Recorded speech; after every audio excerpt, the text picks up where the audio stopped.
جمعہ اور ہفتہ کی درمیانی شب شہادت بلایا ختمی مرتبہ نے. جناب یہ بات اہم ہے، اس لیے باقی پہلو چھوڑتے ہوئے صرف یہ پہلو عرض کروں، گفتگو کو سمیٹ لوں. جناب حمزہ کو بلایا ختمی مرتبہ نے اور فرمایا کہ اے حمزہ کل آپ شہید ہو جائیں گے.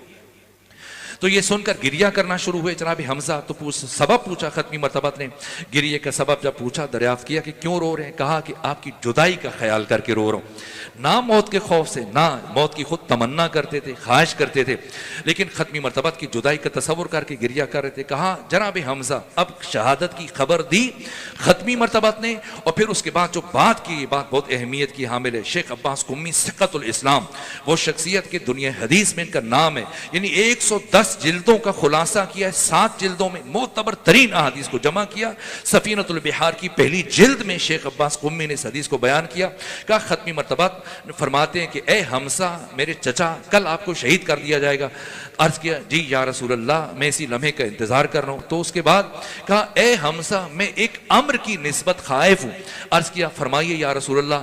کہا کہ اے حمزہ کل جب آپ شہید ہو جائیں گے اور پھر آپ کو قبر میں اتارا جائے گا، تو آپ کی شہادت کے بعد جب آپ قبر میں جائیں گے تو آپ سے سوال کیا جائے گا. اور جب منکر و نکیر جہاں پر حق تعالیٰ کی وحدانیت سے متعلق سوال پوچھیں گے، اس کے بعد میری رسالت اور نبوت کے بارے میں آپ سے سوال پوچھیں گے. اس کے بعد آپ سے ایک اور سوال کیا جائے گا اور میں اس امر کی نسبت خائف ہوں. کہ وہ کون سا سوال کیا جائے گا؟ کہ وہ آپ کے بھتیجے علی ابن ابی طالب کی ولایت سے متعلق آپ سے پوچھا جائے گا.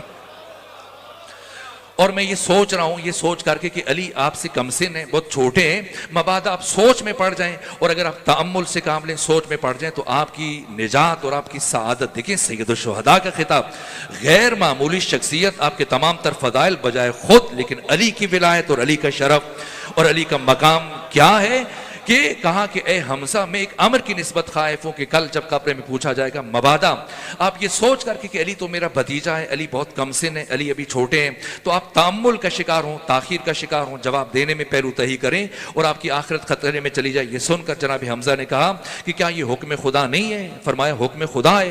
تو کہا کہ یا رسول اللہ جس خدا کے امر سے میں نے آپ کو اللہ کا رسول مانا ہے، اسی خدا کے امر سے علی کو اس کا ولی مانتے ہو مجھے کیا مشکل پیش آتی ہے.